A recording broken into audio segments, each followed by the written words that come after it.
بسم الله والحمد لله والصلاة والسلام على رسول الله نشهد أن لا إله إلا الله ونشهد أن محمدا عبده ورسوله صلى الله عليه وعلى آله وصحبه وبارك وسلم تسليما كثيرا كثيرا أما بعد رب يسر ولا تعسر وتمم بالخير وبك نستعين يا فتاح رب اشرح لي صدري ويسر لي أمري واحلل عقدة من لساني يفقهوا قولي رب زدني علما والحقني بالصالحين سبحانك لا علم لنا إلا ما علمتنا إنك أنت العليم الحكيم سبحانك لا فهم لنا إلا ما فهمتنا إنك أنت الجواد الكريم. My dear respected brothers and sisters in Islam, inshallah tonight's going to be one of the longer nights of Ramadan. And I'll tell you why. Because Isha prayer is at 10 tonight, and then of course we're going to do a juz and a quarter, which will make it extra long. But inshallah from tomorrow it's one juz. So inshallah there'll be a 50-minute lapse today, 50 minutes of Isha plus of course the regular time of Taraweeh. But inshallah from tomorrow we'll be down to one juz. And that is because tonight we are starting from the 3/4 mark of the 19th juz, and we will go all the way inshallah to the end of the 20th juz, beginning with the 21st and then 22nd and onwards from tomorrow inshallah. As we move forward, many surahs will be added to the equation. One juz will have multiple surahs or surah, and it's going to be hard to do tafsir. Of course we're not doing tafsir, we're trying to highlight certain points that we can reflect on during the course of the Taraweeh. But no doubt each surah has great gems and lessons in it that we all should reflect upon. We begin today inshallah with Surah Naml, which was recited yesterday in the last rak'ah of the prayer. And alhamdulillah today in Surah Naml, which is about the ant, there is a very beautiful understanding that Allah subhanahu wa ta'ala is presenting of Sulaiman alayhi salam and Dawood alayhi salam. Now Sulaiman alayhi salam and Dawood alayhi salam, who's the father, who's the son? Could someone tell me? Dawood alayhi salam is the father and Sulaiman alayhi salam is the son. So here Allah subhanahu wa ta'ala is saying in verse number 15 and 16 that Allah subhanahu wa ta'ala is saying Bismillah ar-Rahman ar-Rahim وَلَقَدْ آتَيْنَا دَاوُودَ وَسُلَيْمَانَ عِلْمًا. There are two types of knowledge on this earth. One is the one that we all pursue, which is the knowledge of books. Books that have been written, professors who teach us, this is knowledge. And then there's a knowledge known as ilmi laduni, knowledge from Allah. Divine knowledge, knowledge that comes from Allah directly. Knowing what Dawood alayhi salam was capable of and knowing what Sulaiman alayhi salam is capable of, Allah subhanahu wa ta'ala is saying, verily we bestowed on Sulaiman and Dawood alayhi salam knowledge. Knowledge. A divine knowledge. A knowledge on which books were written but was taught without books. People saw what they accomplished and books were written on these things. But what they were taught, there was no book to teach them that. It came from Allah. The beauty of knowledge that comes from Allah, regardless now if it is from Allah directly or if it is from the books, a person always understands that Allah subhanahu wa ta'ala is the one that made it possible. وَقَالَ, they both said, Alhamdulillahi alladhi, praise be to Allah. Never once did they say, this is us, this is my accomplishment. The biggest failure in our life is if we fail to remember what we were yesterday. Because we're going to become just that tomorrow. We were nothing yesterday, we're going to become nothing tomorrow. We came into this world naked, we will go with the 2 sheets of cloth and a covering. We came empty-handed, we will leave empty-handed. We came and were embraced however we were, hair on our head or not.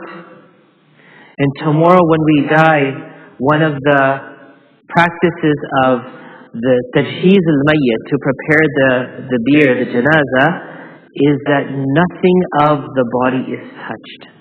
We don't comb the hair, we don't clip the nails. As the body is, it goes back to Allah subhanahu wa ta'ala. So how can we be so deceived, So deceived in such a short life where we were nothing and we're going back to nothing that we think we are something. This thought process has to end. The more we humble ourselves in front of Allah, Allah will elevate you. You will not lose your rank, your status, your position, your honor if Allah has determined to protect and preserve it. But believe me, if Allah has made it open for our honor, our status, our power to be snatched from us, no one could save us from it. So they said, Alhamdulillah alladhi faddalana ala kathirin min ibadihi al-mu'mineen. We praise Allah that He has given us this fadila, this honor on most of His servants, on His believing servants. This surah goes on to talk about the amazing things that Sulaiman alayhi salam had the ability to do. From the story about the hudhud bird, the whooping bird, and then of course the queen and her throne. There's a lot of stories. But the most beautiful story I like of these three is the story of the ant. When he and his army was traveling, remember Sulaiman alayhi salam controlled everything. Allah gave him the control of everything. He knew how to control the wind and the sand and the dirt and the jinns. Everything was in his control. He had the numbers in his head. He knew how to take their attendance. And one day he's walking with his army. And he was passing by this valley where there were the ants. And the ant said, قالت نملة. The ant said, يا أيها النمل. Such a profound and a well-composed sentence, with eloquence, with etiquette, with the right level of emphasis and warning. If you ask someone who has studied grammar, this is a very complete sentence. يا أيها النمل. O ants, ادخلوا مساكنكم. Enter into your houses. لا يحتمنكم سليمان وجنوده وهم لا يشعرون. May it not be that Sulaiman and his army trample over you and they don't even know you're there. I ask you, when's the last time when we were walking outside that we look down and say, you know what, I don't want to step on something? We kill a lot of ants every day and insects. But that thought to come that, you know what, I don't want to step on something.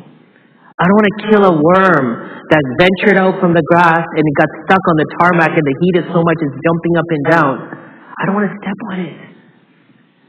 This shafqa and this love and this level of care comes from when we put ourselves down. Now this ant is speaking to ants, not on the loudspeaker. It's speaking in its language to its people. But Sulaiman alayhi salam heard it. Sulaiman alayhi salam heard it. فَتَبَسَّمَ ضَاحِكًا مِنْ قَوْلِهَا. He smiled as if he was laughing from what he heard. And he said, رَبِّ أَوْزِعْنِي أَنْ أَشْكُرَ نِعْمَتَكَ الَّتِي أَنْعَمْتَ عَلَيَّ وَعَلَى وَالِدَيَّ وَأَنْ عَمَلَ صَالِحًا تَرْضَاهُ وَأَدْخِلْنِي بِرَحْمَتِكَ فِي عِبَادِكَ الصَّالِحِينَ. He said, Allah, allow me the opportunity to be grateful to you for the blessings that you have given upon myself and on my father. And through those blessings that we could continue to do good deeds through which you may be pleased. And enter me into your mercy with the noble pious servants. He had everything. The one thing he never had was pride. The one thing he never had was a big head. Yes, he was a prophet, but Allah tested him with all these things. But he was a soul of nobility, a prophet of goodness, and an example of how to acknowledge that every penny you have isn't yours, it's Allah's. You don't become and I don't become anyone because my bank balance increases. It was in someone else's hand. Today it's in my hand. Tomorrow it's going to go in someone else's hand. The smart one is the person who uses for their needs and sends forth the rest to Allah tomorrow. Let us be like the Prophet Muhammad sallallahu alaihi wasallam. When he departed this world, there was nothing on his name. There wasn't a bank balance. His armor was rahan. It was put as a loan, as a security to a Jewish businessman in exchange of a loan that was taken. He took what he had, he ate what he digested, he wore what he made old. It's good. A sign of our insecurity and lack of gratitude or unhappiness is we tend to hoard the world more. If we feel insecure, we buy more. If we feel unsafe, we try to give ourselves safety by better things and more things. Don't look at a person who could show you a wardrobe of 200 suits and think, man, this person's rich. Unfortunately, they know it or not, insecurity has grabbed them.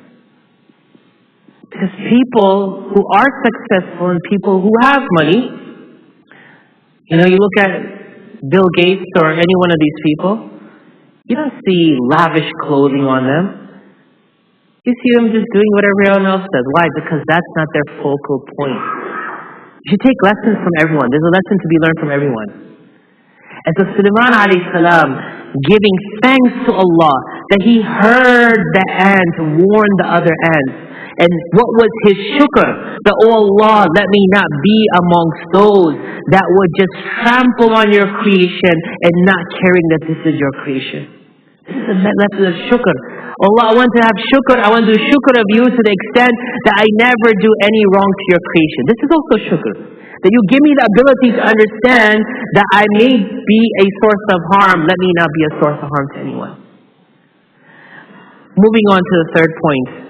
We start the 20th juz, same surah, and Allah subhanahu wa ta'ala asks us multiple times in this page of the Quran, where He speaks for أَمَّنْ خَلَقَ السَّمَاوَاتِ وَالْأَرْضِ, who created the heavens and the earth, and sent down for you water from the sky, and He brought forth from it حَدَائِقَ ذَاتَ بَهْجَةٍ, He brought vegetation and crops.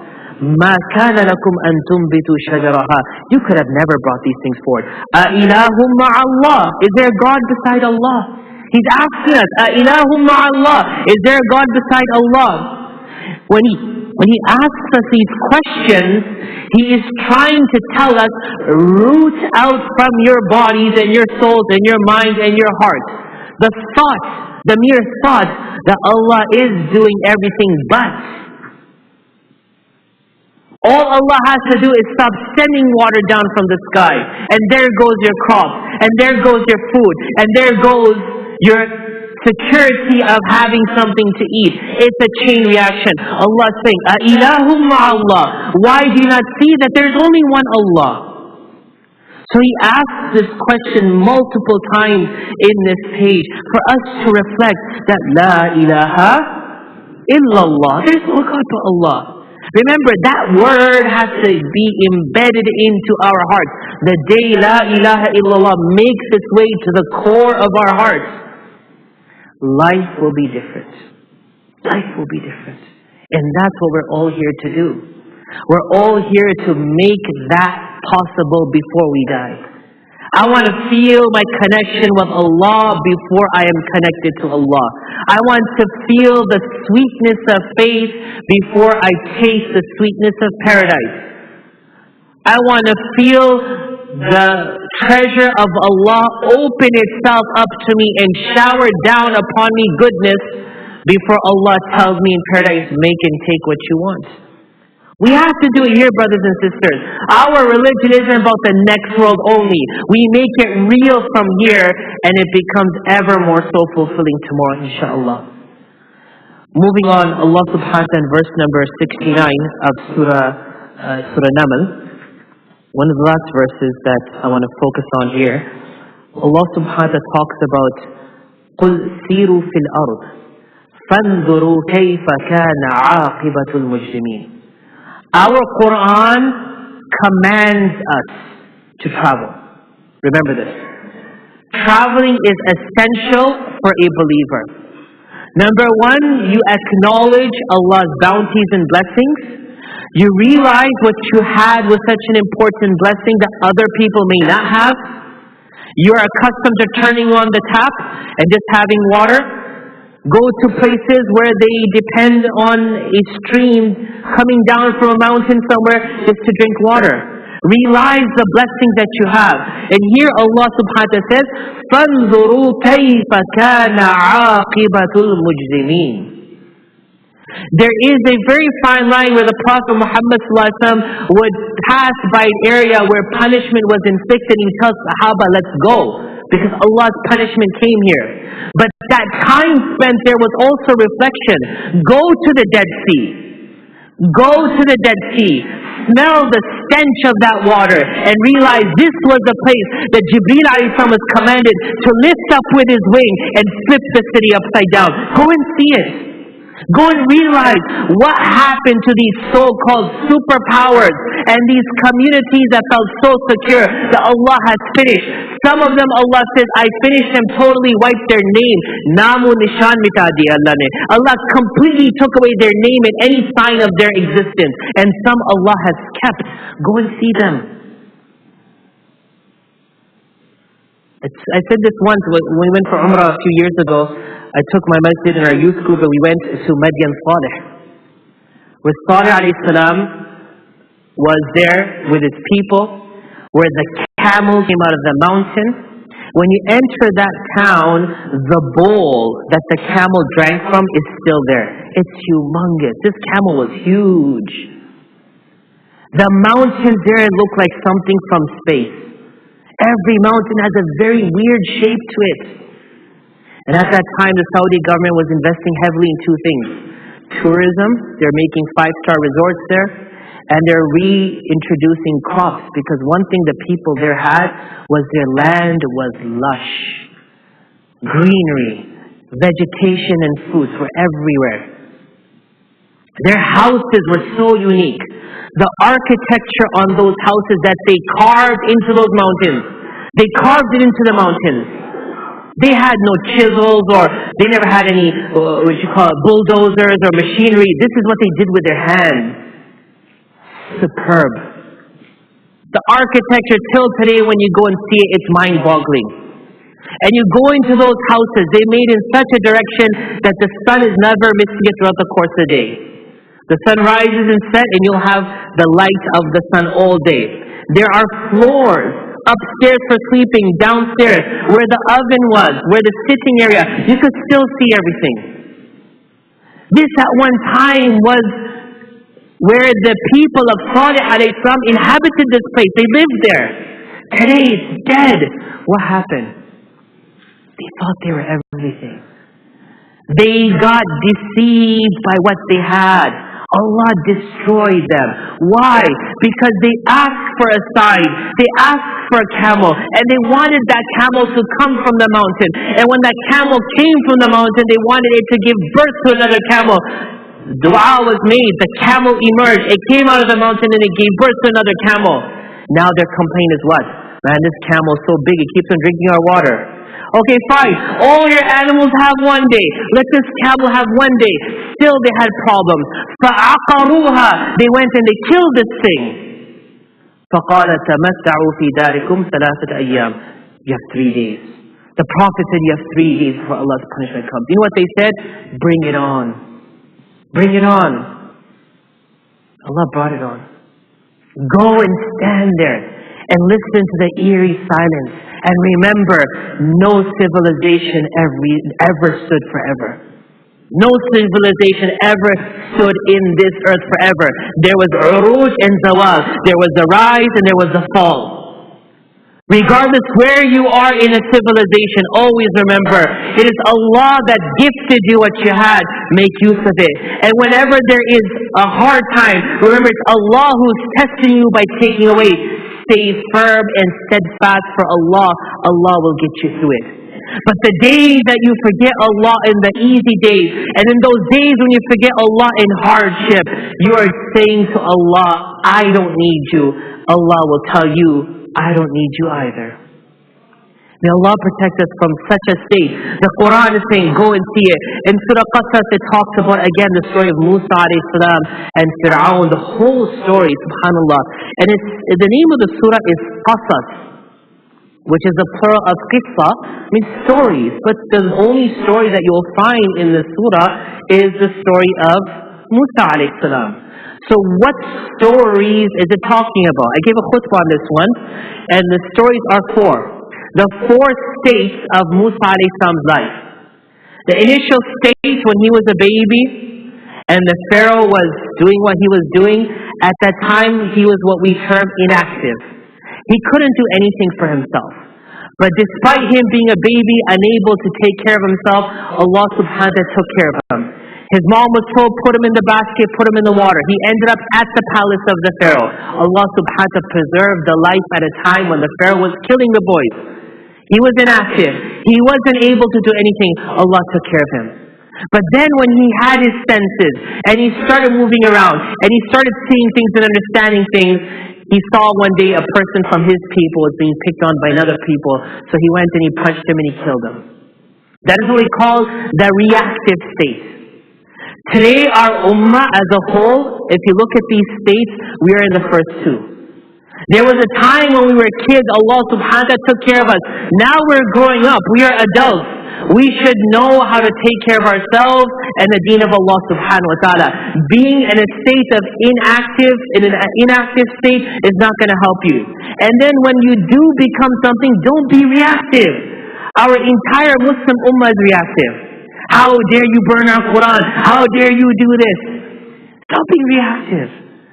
Let Allah handle things. Be the third and fourth state. The fourth state was when Musa got the prophecy. After he got married, after he took responsibility, after he fell to rock bottom, and he said, Rabbi inni lima anzalta ilayya min khairin faqir. Well, Allah says, anything good out there, just give it to me. I'm done. Like, I have nothing. Allah subhanahu wa ta'ala made him proactive. Take this message. Go to the Pharaoh. I can't go to him. I got a stuttering problem. Take your brother with you. He also became a prophet. Go to the Pharaoh. Proactive is standing up and articulating to your life and your actions what you believe in. Reactive is always condemning others without having a plan to substitute it. If something you're pointing out is wrong, Prophet Muhammad never said, Abu Jahl, you're wrong, Quraysh, you're wrong. He didn't do that. He showed them in a proactive way what's better. Allow your actions and your life to prove what's better. And I promise you, evil and vice, hatreds and phobia will fall on its face. Because it's a matter of time that when you present a unified solution, the world will gravitate towards you. And fear and hatred will see its end. But you have to be proactive. But Allah's help to Bani Israel still didn't come. When He became preventive, and He stopped the matters from ever occurring again, Allah then sent the tests. There was blood, there was locusts, there was so many tests. فَأَرْسَلْنَا عَلَيْهِمُ الطُّوفَانَ وَالْجَرَادَ وَالْقُمَّلَ وَالضَّفَادِعَ. There was tests coming, and Pharaoh would say, call Moses, oh Musa, call Allah to fix this. Call Allah to fix this. But you said you're God. No, tell Allah fix this. Tell Allah fix this. And he would make dua, and it would end. Because when you stand for haqq, Allah will make you the solution. Allah will make you the solution. That the problems that arise in your time, not only will you suppress them or quell them, you will eliminate them. Now the help of Allah is coming. After you becoming that resource, people are adamant on vice and evil, Allah will then take care of things. So Surah Qasas has a lot to reflect on. And last Surah Ankabut, we'll finish with this verse. Allah subhanahu wa ta'ala says in verse 41, the last verse of the juz of 20th is مَثَلُ الَّذِينَ اتَّخَذُوا مِن دُونِ اللَّهِ أَوْلِيَاءَ كَمَثَلِ الْعَنكَبُوتِ. The people who take partners with Allah, they show that they have power. Take it easy, don't worry. Their example is like a spider. The spider makes a web, spins a web. وَإِنَّ أَوْهَنَ الْبُيُوتِ لَبَيْتُ الْعَنْكَبُوتِ. The most delicate house is the house of this spider. It may look big, it may catch flies, but it's weak. Blow hard and you will blow it away. Whatever the forces against Allah are, don't fear them. Stay true to Allah. Allah will take care of matters. May Allah subhanahu wa ta'ala guide our hearts in this blessed month of Ramadan to turn to Him and for Him to turn back to us, for Him to lead our way and solve our predicaments and problems on this earth. Ameen ya Rabbil Alameen. Jazakumullah khair.